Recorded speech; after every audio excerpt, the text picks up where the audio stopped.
Elle est chez maman, la petite. Elle est là. Elle fait ses devoirs avec les infirmières.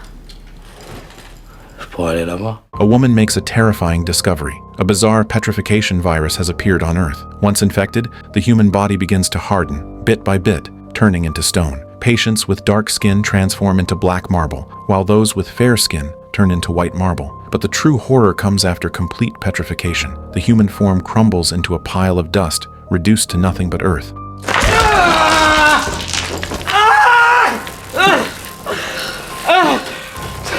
C'était quoi ça? Oh, rien. Quoi, rien? Rien. Rien. Today we are diving into the 2025 disaster masterpiece Alpha by Julia Ducournau. This film premiered at the Cannes Film Festival and was nominated for the Palme d'Or. The story begins late one night in a hotel in Paris. A little girl is using a marker to draw on a man's arm. The man's arm is covered in dark scars, and the girl traces along them, creating a twisting, jagged line. Watching the playful girl, the man on the bed isn't angry. Instead, he shares a secret with her. Tu veux que je te dise un secret? Oui. Réveille-toi. Alors, c'est quoi le secret? J'ai attrapé un truc.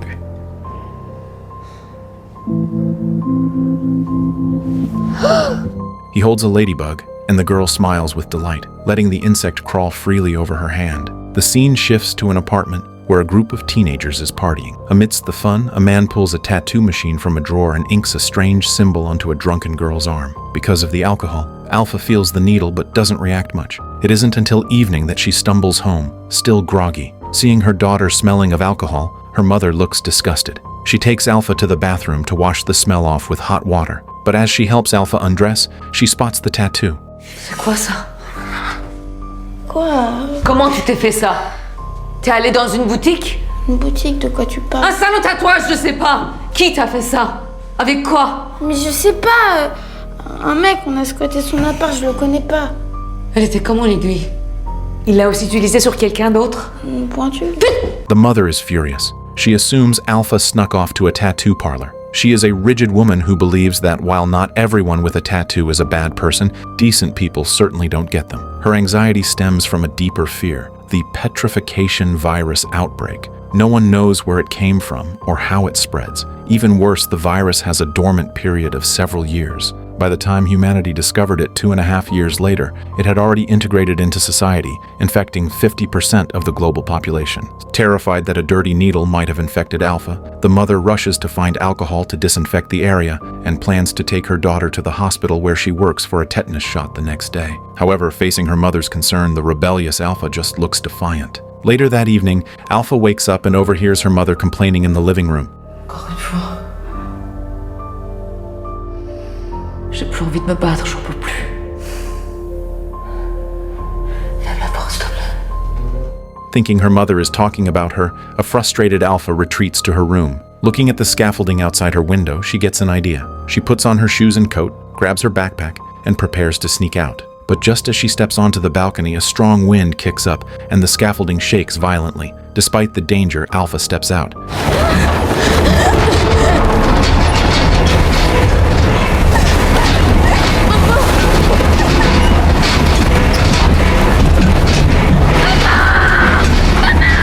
Hearing her daughter scream, the mother rushes into the bedroom. She sees Alpha crouching on the scaffolding outside. Suddenly, the shaking stops, and the wind dies down. She pulls her daughter back inside. Seeing her exhausted mother, Alpha simply lies in her arms, apologizing repeatedly. The mother doesn't scold her, only telling her not to blame herself. The next morning, Alpha goes to the hospital where her mother works. A nurse prepares the tetanus shot, but seeing the needle triggers Alpha's childhood fear of injections. The nurse thinks Alpha doesn't trust her and offers to get her mother. Alpha quickly stops her and insists on injecting herself. Worried about the virus, Alpha's mother instructs the nurse to take a sample from Alpha. However, the hospital is overwhelmed with samples, making immediate analysis impossible. The nurse breaks the news that it will take 2 weeks to get the results. In the intensive care unit, Alpha's mother goes to check on the patients. But as she steps into the corridor, she discovers that the usually bustling hallway is completely deserted. Even yesterday's dinner was never delivered to the wards. Just as she is wondering what is happening, a nurse walks in from the door.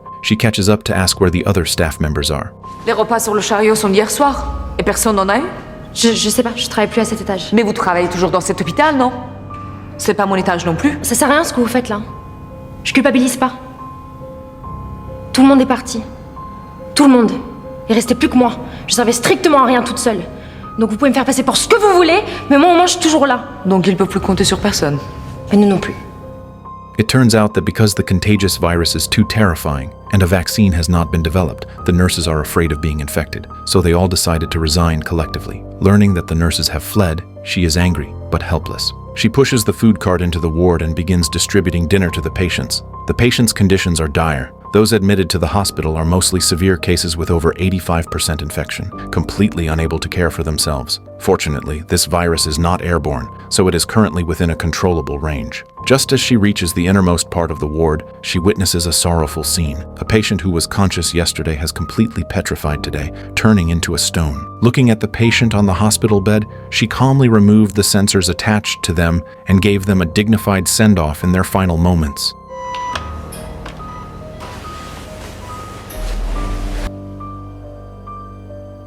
Because she went to the hospital for the vaccine, Alpha is late for her morning class. Seeing the rushing Alpha, the teacher is obviously displeased. He takes the opportunity of homework submission to call Alpha up to the podium, but Alpha doesn't notice that as she turns around, the wound on her arm bursts open.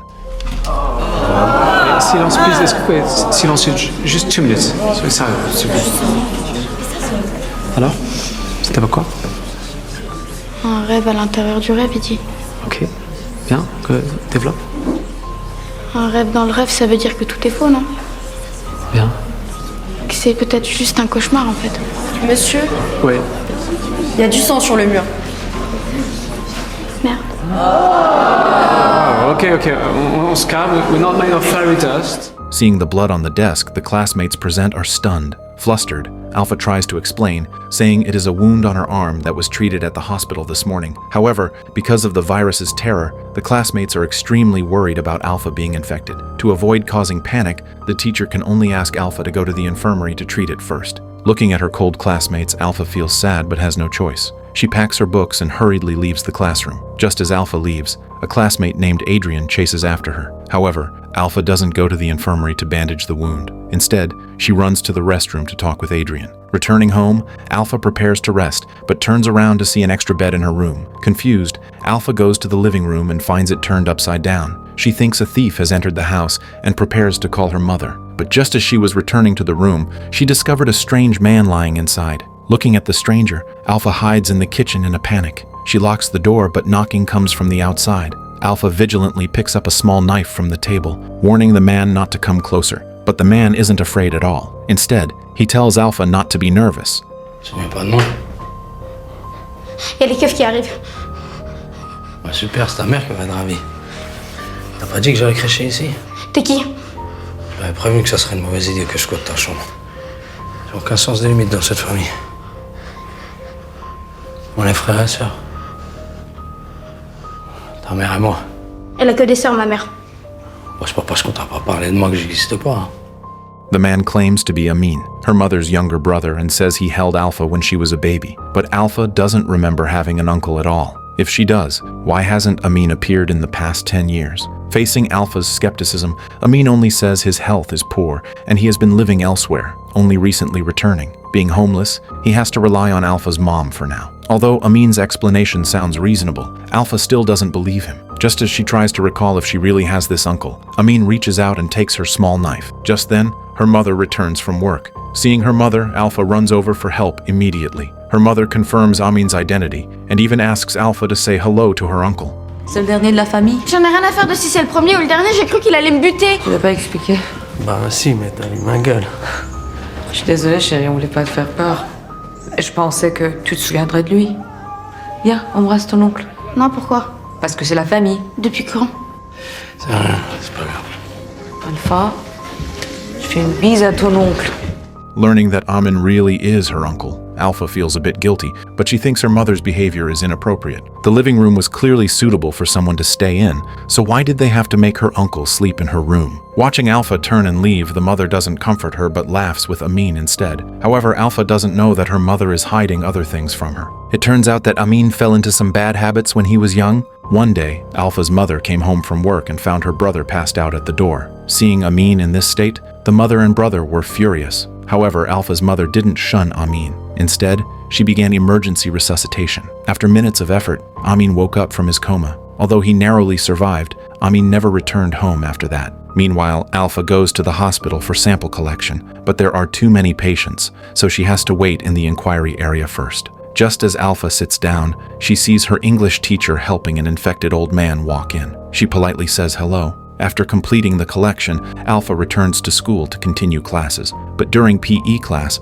the wound on her arm bursts open again, and the blood gets on the volleyball. Seeing the blood on the ball, the classmates look at Alpha with disgust. Monsieur? Qu'est-ce qui se passe? Monsieur, j'ai du sang partout, mais c'est pas le mien. Bah, essuie-toi. Mais non, mais si elle me l'a refilé. Mais refilez quoi? Mais je sais pas, le truc là, si ça rentre dans ma peau.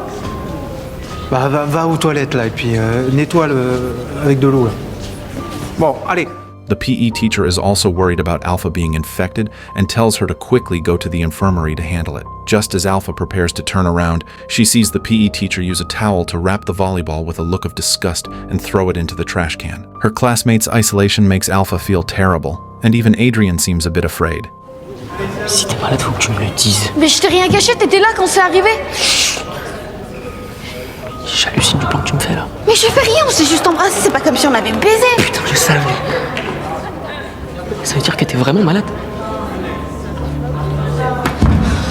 Seeing that even Adrian suspects she is infected, an angry and depressed Alpha leaves the gym. After school, Alpha and her mother go to her grandmother's house. Today is Eid, and all relatives and friends are gathering there for a meal. But just as they reach the stairwell, Alpha sees two men sleeping in the hallway, with several needles discarded on the floor. Looking at them, Alpha's mother warns the men never to tempt Amin again, or she will call the police and have them all arrested. But the men don't hear her warning at all. Leaving the hallway, they arrive at the grandmother's house. Her uncle and others have arrived early, and everyone is busy, leaving only Alpha sitting blankly at the table. Because of Amin's history with substance abuse, the relatives act as if they don't see him. No one greets him. Halfway through the meal, Alpha sees Amin walk into a room, and Alpha's mother follows him vigilantly. Through the crack in the door, Alpha sees Amin passed out on the floor, and her mother seems to be resuscitating him. Seeing Alpha appear at the door, the mother hurriedly closes it. Just then, the grandmother walks over. Although she hates this uncle, Alpha doesn't want to see her grandmother's disappointed expression, so she says her mother is feeling unwell and is resting in the room. Elle dort, maman. Elle... faut pas la réveiller. Faut pas la réveiller, pas entrer.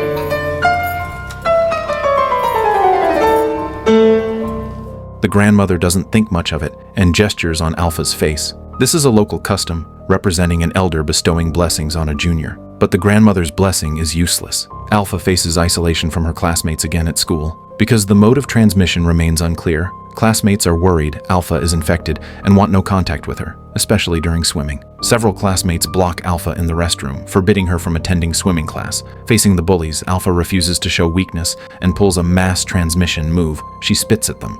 Écoute, c'est pas perso, c'est juste que personne veut que tu viennes dans l'eau dans ton état. Ok, j'irai pas, je peux juste sortir. Tu vois bien que t'es contagieuse. C'est toi qui es contagieuse avec ta connerie, je suis pas malade.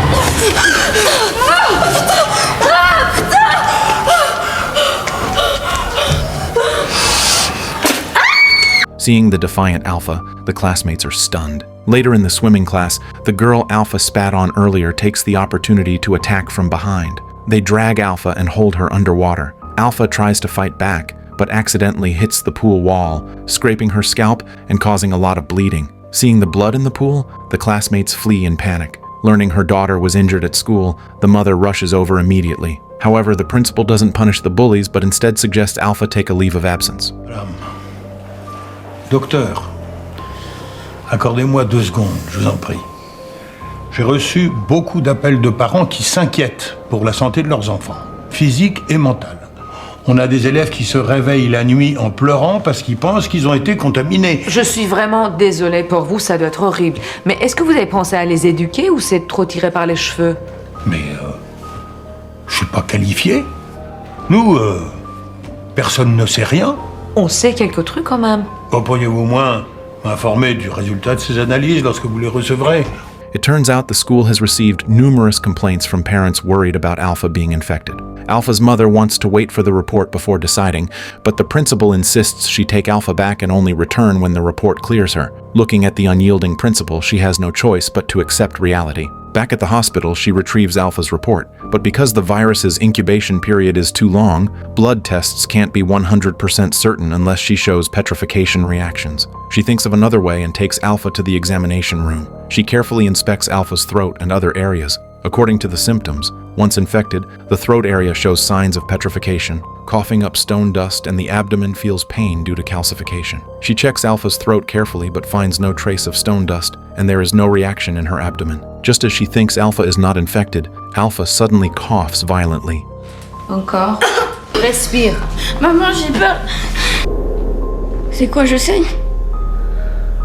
Non, c'est juste la bave. Seeing the stone dust around Alpha's mouth, she freezes. Alpha also notices her mother's gaze and rushes to the mirror to check. Looking at herself in the mirror, Alpha is dumbfounded. She never expected that a single reckless party would lead to infection. Finding out her daughter is truly infected, the mother is restless. She opens research materials, trying to find a cure, but the stone virus has been around for over a decade, and scientists are helpless. Let alone a vaccine, they haven't even figured out how it spreads. All she knows now is that infected patients experience hallucinations. Depressed, she lies on the desk, not knowing what to do. She goes to Alpha's room to comfort her daughter, but at the door, she sees a bizarre scene. Amin and her daughter are twitching on the bed, their movements exactly the same.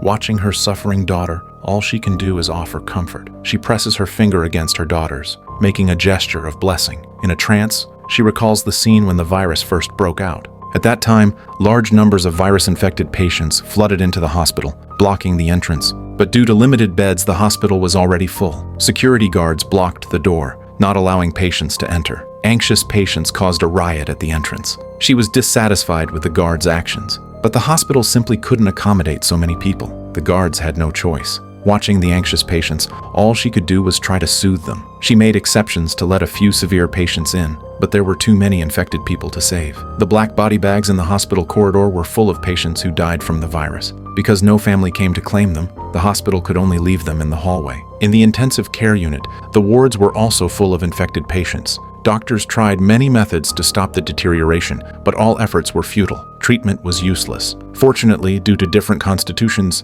the speed of petrification varied for everyone. Some patients might go from coughing to turning to stone in a day, while others petrified very slowly, taking years to start. Unfortunately, Amin was among the first wave of infected. Initially, Amin's condition was very serious. His entire back turned to stone. She wanted to collect some samples for analysis, but when she inserted the needle, she found she couldn't stop the bleeding. She found gauze to plug the wound, but unexpectedly, Amin's petrified back cracked open directly.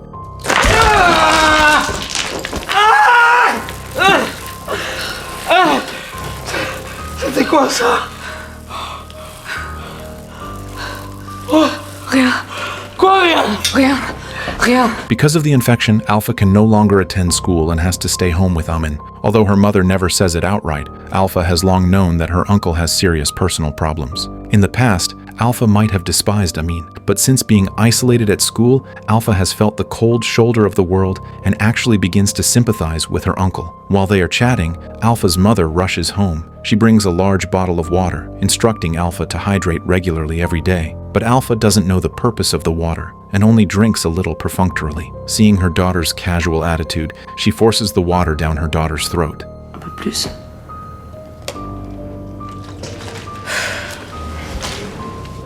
Voilà, c'est bien.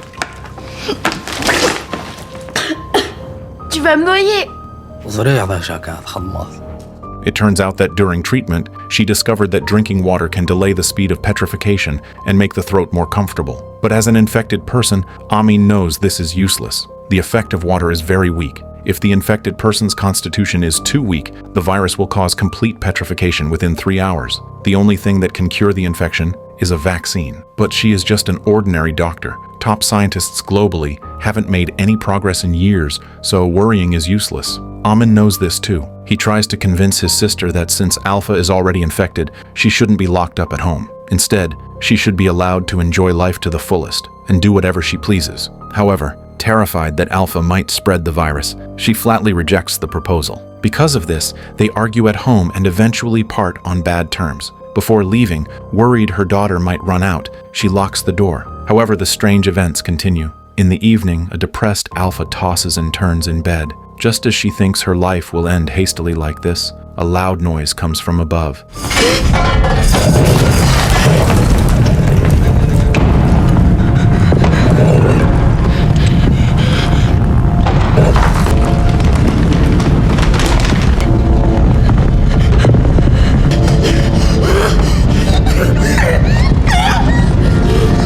When Alpha opens her eyes again, everything returns to normal. It turns out the scene just now was a dream. Seeing his depressed niece, Amin opens the window and takes Alpha to sneak out of the house. They arrive at a bar which turns out to be full of infected people. Everyone is chatting and laughing, free from the oppression of the outside world. Seeing the lively scene, Alpha's depressed mood instantly reverses, and she dances with the infected people in the hall. They play until dawn before Alpha and her uncle leave the bar. Amin tells Alpha to take advantage of the remaining time to do things she wants to do and release her pent-up feelings. Hearing Amin's suggestion, Alpha thinks of Adrian and goes outside his home. Adrian is happy to see Alpha. However, right then, Alpha suddenly discovers that Amin's back has a tattoo exactly like hers. C'est rien. Tu peux éteindre s'il te plaît? Tu l'as fait pour moi? Quoi? Mais non. Ah, Adrien.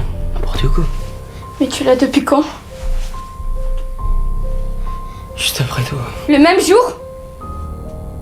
Pourquoi tu me l'as pas dit? Pourquoi tu me l'as pas dit?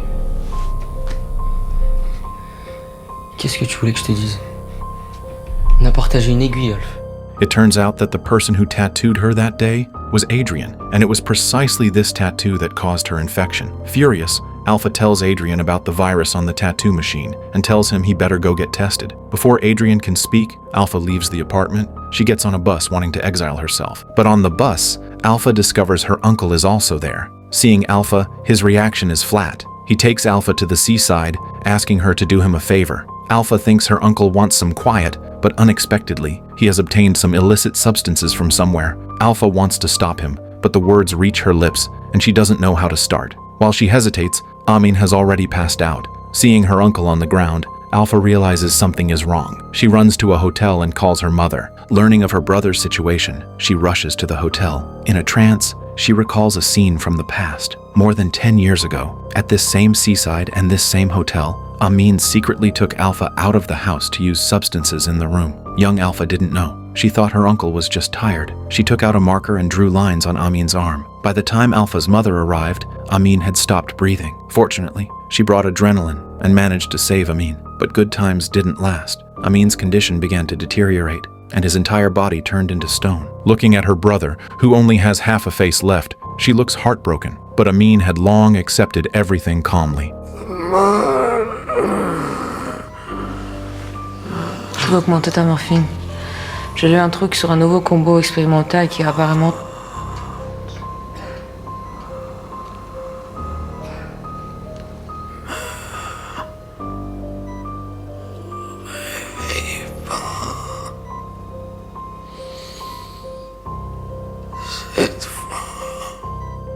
Since discovering he was infected with the stone virus, Amin completely let himself go. He didn't want to become a cold stone, nor did he want to be a research subject. He just wanted to enjoy life in the remaining time, which is why he fell into self-destruction. Amin tried to end his own life several times before, but was saved by his sister each time.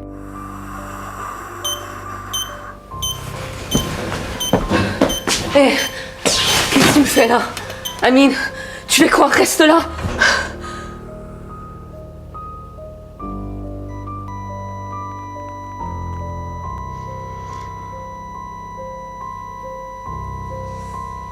Looking at the completely petrified Amin, she silently lies down beside him. However, when she opens her eyes again, she finds herself back home, with Alpha in her own room. It turns out Amin actually passed away 8 years ago due to the stone sickness. She has been unable to let go, and in fact, the infected person wasn't Alpha, but Alpha's mother. She was unfortunately infected while treating patients. The Amin she saw was actually a manifestation of her own inner knot. Looking at her despondent mother, Alpha sings the lullaby her mother used to sing to coax her to sleep. At this moment, she has figured everything out. She takes her daughter and leaves the home, preparing to say goodbye to their family. But just as the mother and daughter step out, a yellow sandstorm appears not far away.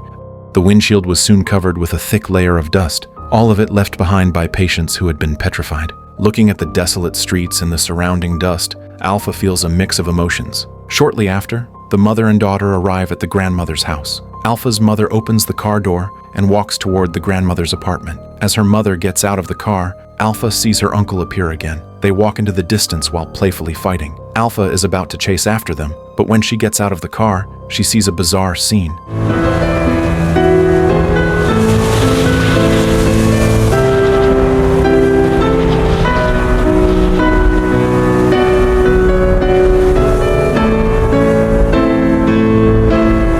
Looking at her mother crying on the ground, Alpha stands frozen in place, while signs of petrification appear on her own face as well. It turns out her family, as well as the surrounding neighbors, were actually infected in the early stages of the virus outbreak. The sand on the ground is actually human beings turned to stone. In the end of the story, remembering everything, Alpha also calmly accepts reality. That covers the entire content of the latest 2025 disaster masterpiece, Alpha. See you next time.